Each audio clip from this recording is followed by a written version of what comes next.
ang Panginoon, dakilain ang kanyang ngalan. Purihin siya ay awitan at papurihan magpakailanman. Purihin siya ay awitan at papurihan magpakailanman.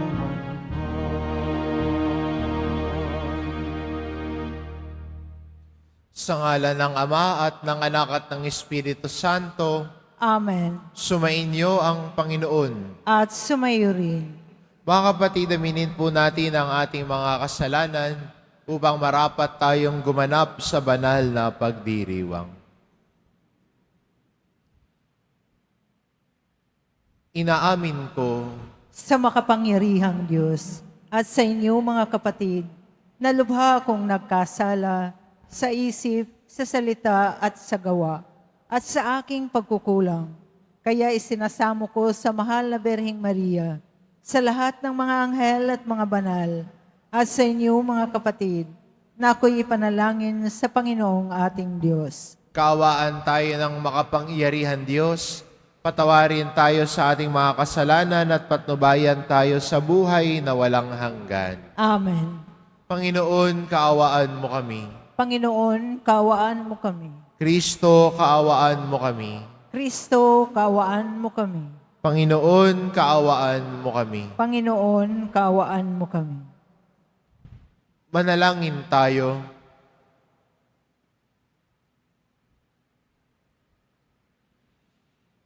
Ama naming makapangyarihan, ng iyong dakilang pagkamaawain ay nangingibabaw sa aming ginagawang kabutihan at idinadaing na mga kahilingan.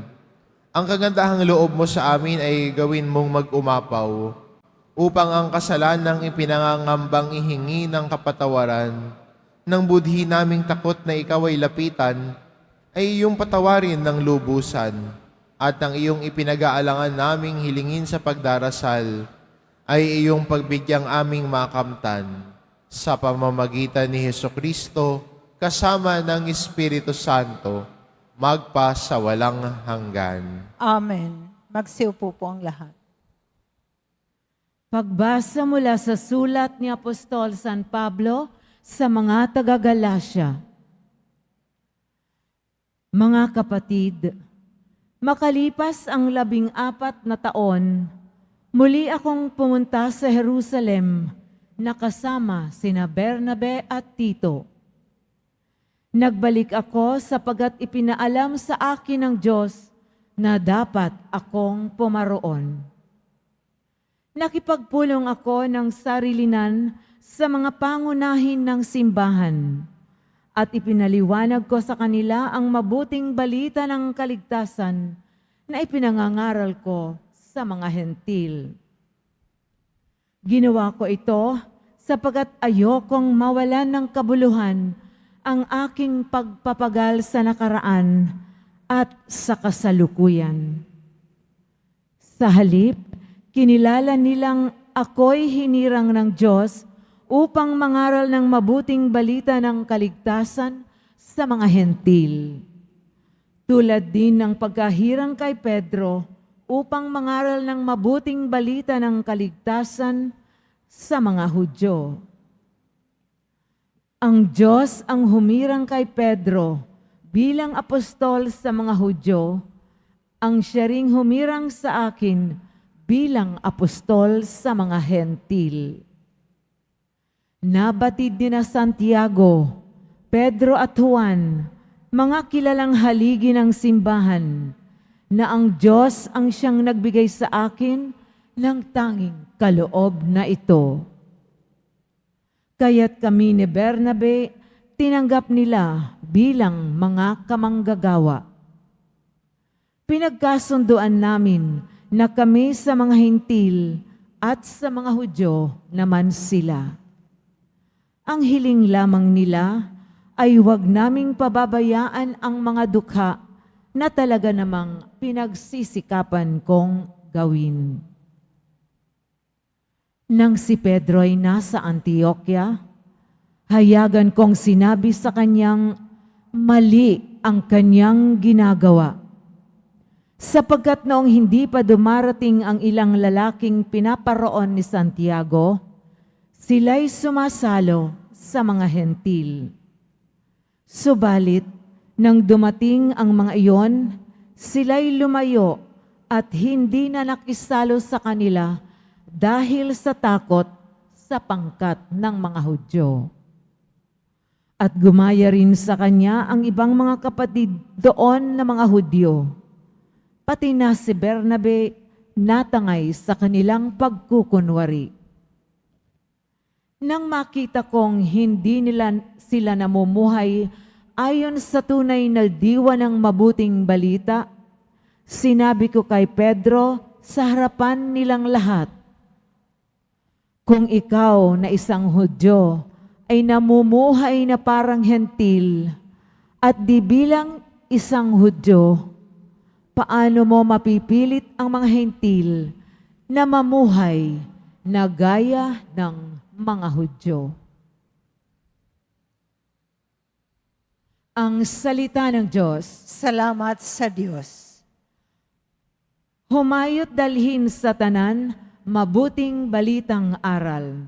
Humayot dalhin sa tanan, mabuting balitang aral. Purihin ang poon, dapat na purihin ng lahat ng bansa. Siya ay purihin ng lahat ng tao sa balat ng lupa. Humayot dalhin sa tanan, mabuting balitang aral. Pagkat ang pag-ibig na ukol sa ati, dakila at wagas, at ang katapatan niya'y walang wakas. Humayot dalhin sa tanan, mabuting balitang aral. Magsitayo na po ang lahat.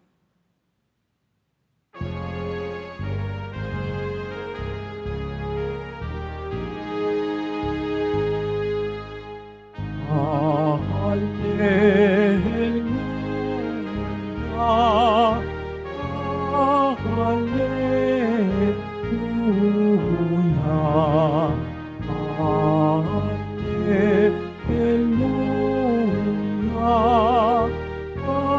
hallelujah.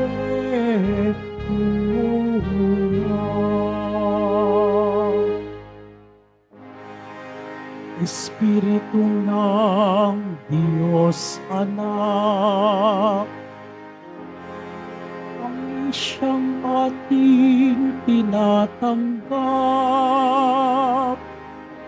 ng Diyos Ama ay matawag. Hallelujah, hallelujah, hallelujah,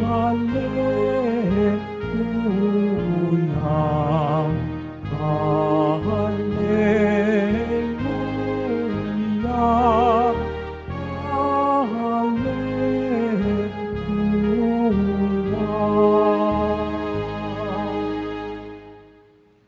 Sumainyo ang Panginoon, At sumayo rin. ang mabuting balita ng Panginoon ayon kay San Lucas. Papuri sa iyo, Panginoon. Minsan nananalangin si Jesus. Pagkatapos niya sinabi ng isa sa kanyang mga alagad, Panginoon, turuan po ninyo kaming manalangin, tulad ng ginawa ni Juan sa kanyang mga alagad. Sinabi ni Jesus, kung kayo'y mananalangin, ganito ang sabihin ninyo, Ama, sambahin nawa ang pangalan mo. Magsimula na sana ang iyong paghahari. Bigyan mo kami ng aming makakain sa araw-araw at patawarin mo kami sa aming mga kasalanan, sapagkat pinatatawad namin ang bawat nagkasala sa amin. At huwag mo kaming iharap sa mahigpit na pagsubok. Ang mabuting balita ng Panginoon. Pinupuri ka namin, Panginoong Hesus Kristo. Magsiupo po ang lahat.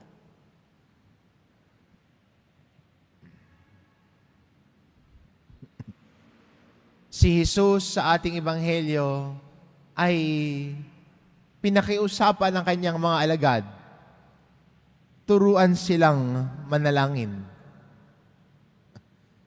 Ano, hindi ba gano'n naman minsan, pag may nakita tayo isang taong gumagawa noon, ay nagpapaturo tayo sa ginagawa niya dahil gusto nating matutunan.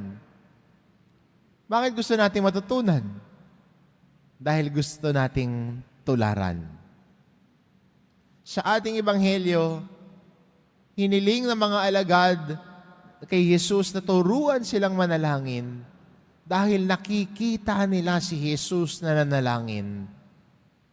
At dahil nakita nila iyon, gusto nilang sundan na mas mahigpit si Jesus, na mataimtim si Jesus, kaya gusto nilang tularan din si Jesus.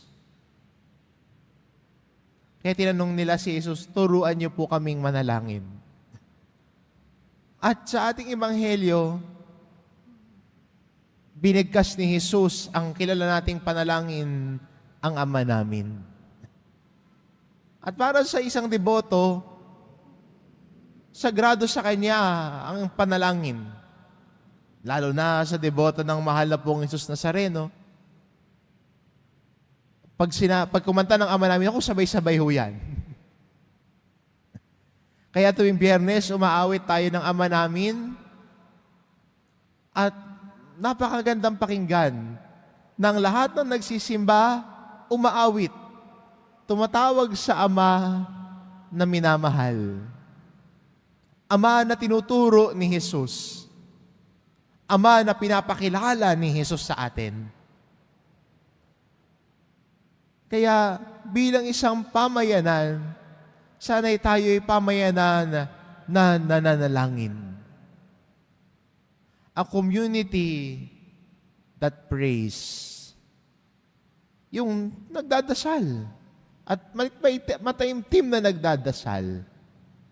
Minsan ang dasal hindi kailangan maging mahaba eh. Pero ang kailangan ng dasal, taimtim sa puso. Pwede nga, ang haba-haba ng mga magdasal, yun pala yung dasal. Ang laman, nang nakikipagchismisan ka kay Lord tungkol sa kapitbahay mo, pati sa dasal, dinala mo pagkachismosa mo. O minsan, nagdadasal, puro hingi ng hingi sa Diyos. Pero nakakalimutan pakinggan ng Diyos. Maganda rin nun sa ating pananalangin, samahan din ng panahon kung saan kaya natin maging tahimik sa harapan ng Diyos. Di ba gano'n naman ang panalangin? It is a conversation with God. Yung conversation, pakikipag-usap. Dalawa ang nag-uusap. Hindi ikaw lang ang nagsasalita. Kaya sa panalangin natin, binubuksan natin ang laman ng puso natin sa Diyos na nagmamahal sa atin.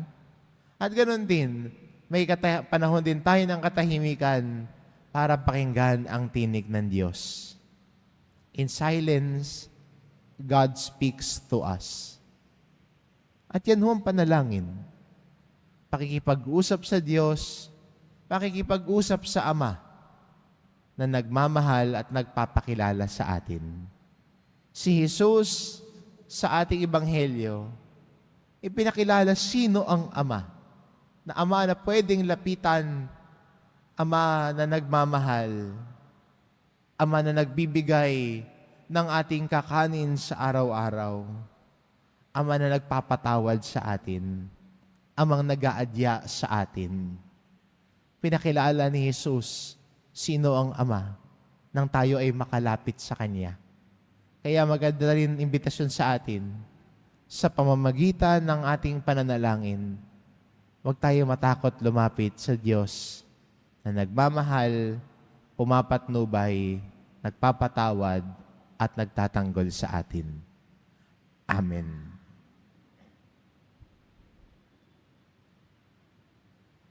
Magsitayo na po ang lahat.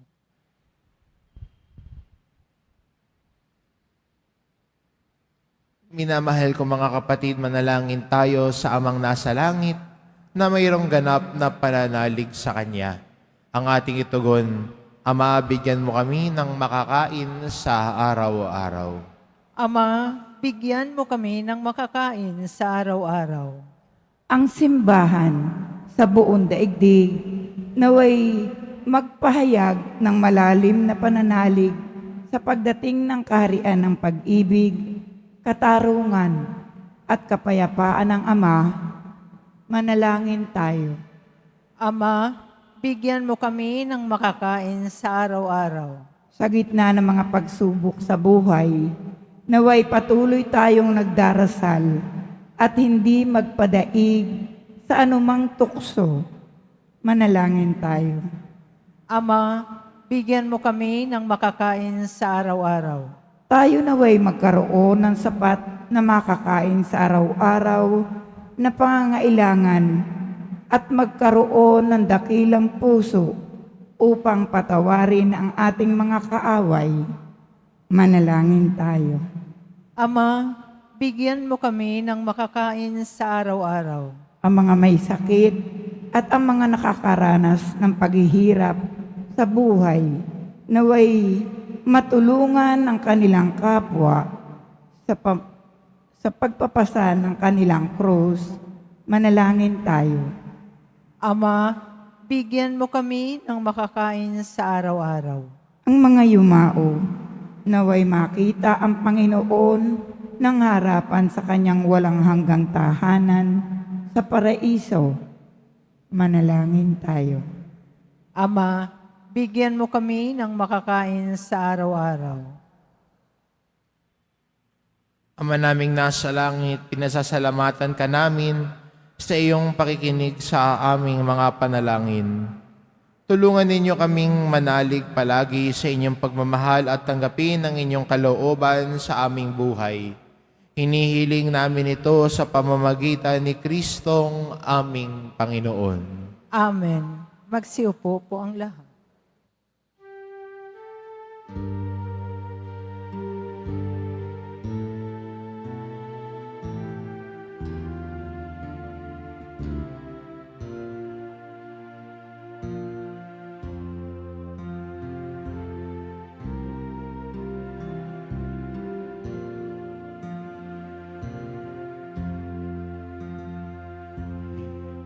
Ang tinapay at alak na mula sa'yo,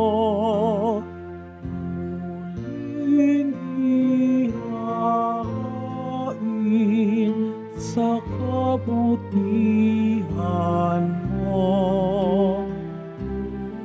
Muling natanggapin alay sa'yo, pasasalamat ng puso.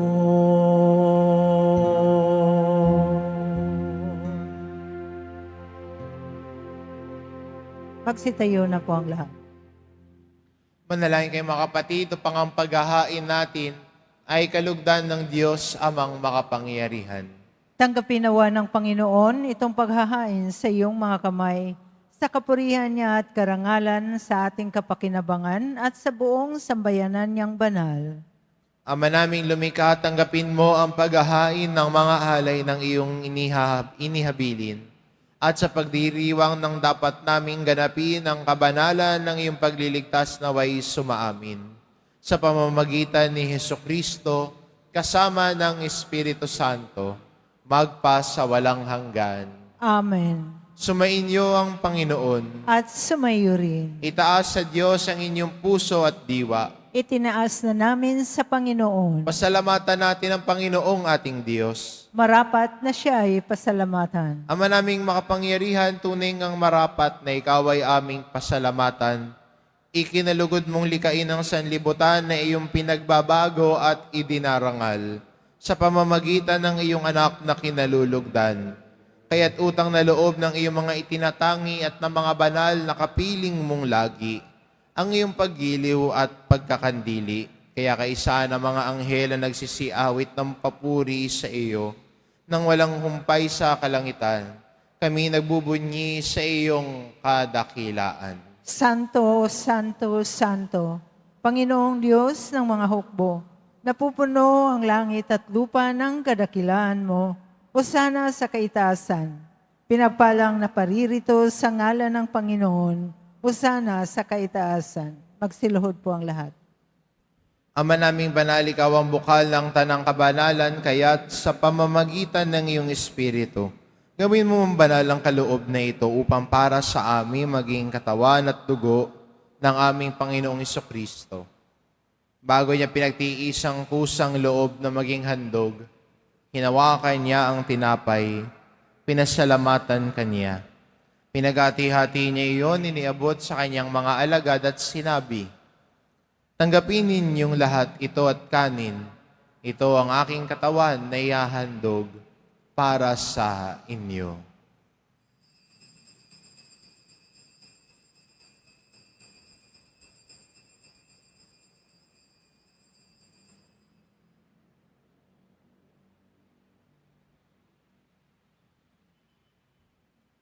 Gayun din naman na matapos ang hapunan, hinawakan niya ang kalis.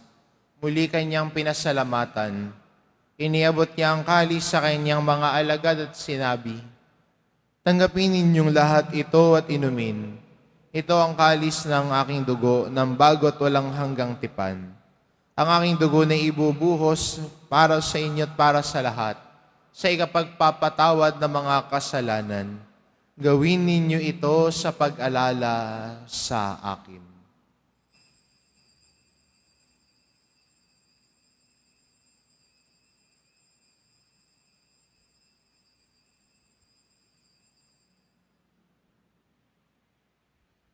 Magsitayo na po ang lahat. Ipagbunyi natin ang misteryo ng pananampalataya. Si Kristo'y namatay, si Kristo'y nabuhay, si Kristo'y babalik sa wakas ng panahon. Ama, ginagawa namin ngayon ang pag-alala sa pagkamatay at muling pagkabuhay ng iyong anak. Kaya't inaalay namin sa iyo ang tinapay na nagbibigay buhay at ang kalis na nagkakaloob ng kaligtasan. Kaming nagpapasalamat dahil kami iyong minarapat na tumayo sa harap mo para maglingkod sa iyo. Isinasamo namin kaming magsasalo-salo sa katawan at dugo ni Kristo ay mabuklod sa pagkakaisa sa pamamagitan ng Espiritu Santo. Ama, lingapin mo ang iyong simbahang laganap sa buong daigdig. Puspusin mo kami sa pag-ibig, kaisa ni Francisco na aming Papa at ni Jose na aming Obispo at ng Tanang Kaparian. Alalahanin mo rin ang mga kapatid naming nahimlay na may pag-asang sila'y muling mabubuhay, gayon din ang lahat ng mga pumanaw. Kaawaan mo sila at patuloyin sa iyong kaliwanagan. Kaawaan mo at pagindapating kaming lahat na makasalo sa iyong buhay na walang wakas.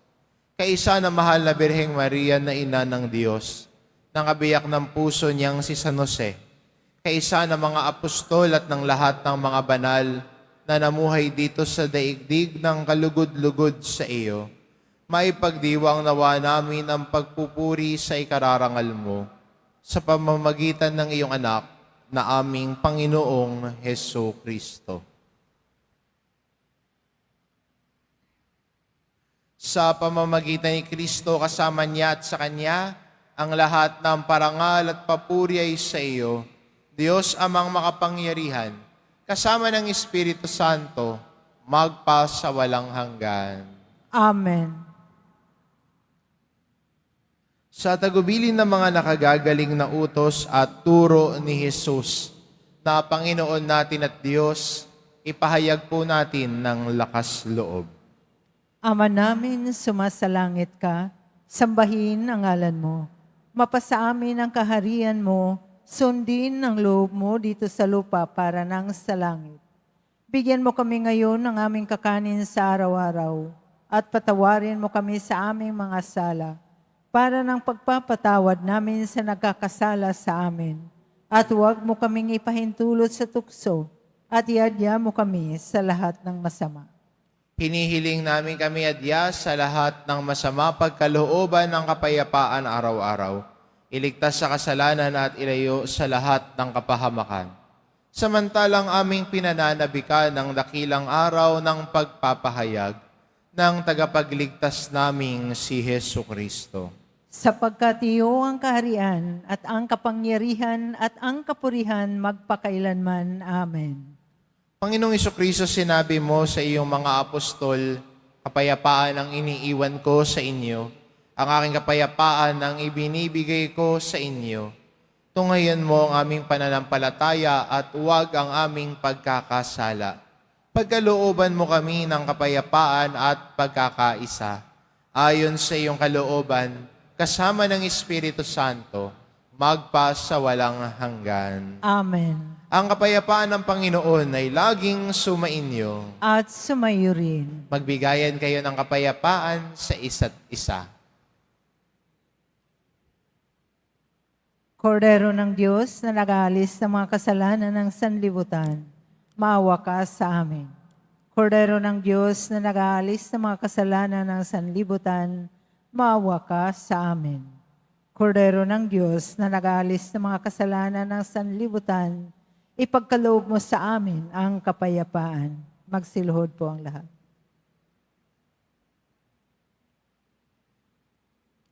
Ito ang kordero ng Diyos, ito nag-aalis ng kasalanan ng sanlibutan. Mapalad ang mga inaanyayahan sa kanyang piging. Panginoon, hindi ako karapat-dapat na magpatuloy sa iyo, ngunit sa isang salita mo lamang ay gagaling na ako.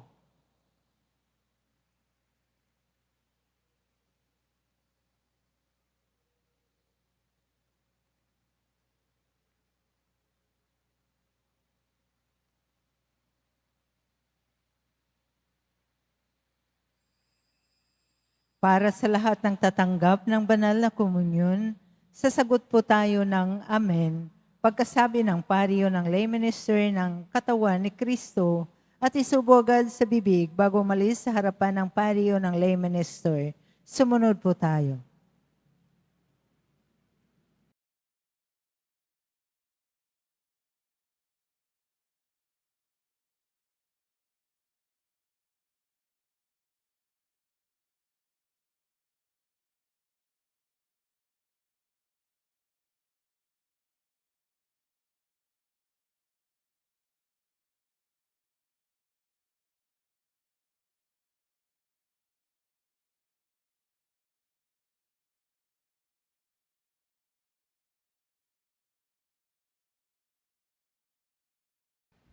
Manalangin tayo.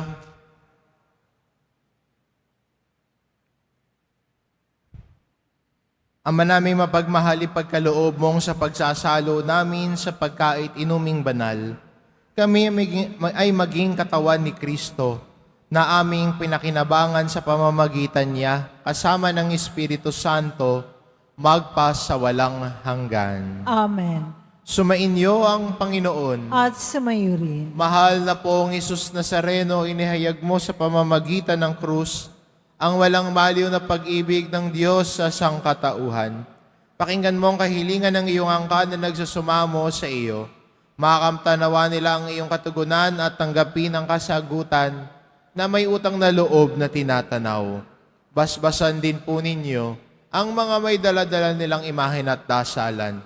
Sa pamamagitan ng bendisyon na ito, naway maalala nila ang mga pangako nila noon sa binyag, na ikaw ang kanilang iibigin at paglilingkuran, bilang Panginoon magpa sa walang hanggan. Amen. At pagpalain kayo ng ating mapagmahal na Diyos, ang Ama at ang Anak at ang Espiritu Santo. Amen. Humayo kayo, taglay ang kapayapaan ng poong Jesus Nazareno. Salamat sa Diyos.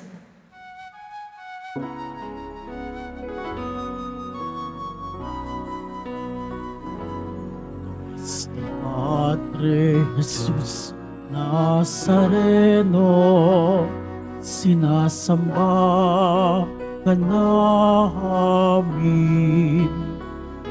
Pinipinduho ka namin. Aral mo ang aming buhay at kaligtasan.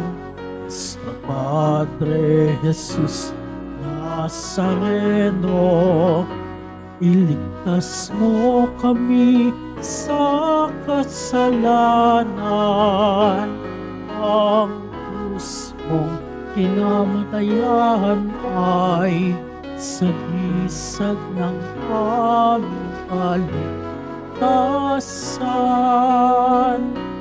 Nuestro Padre Jesus Nazareno, dinarangal ka namin.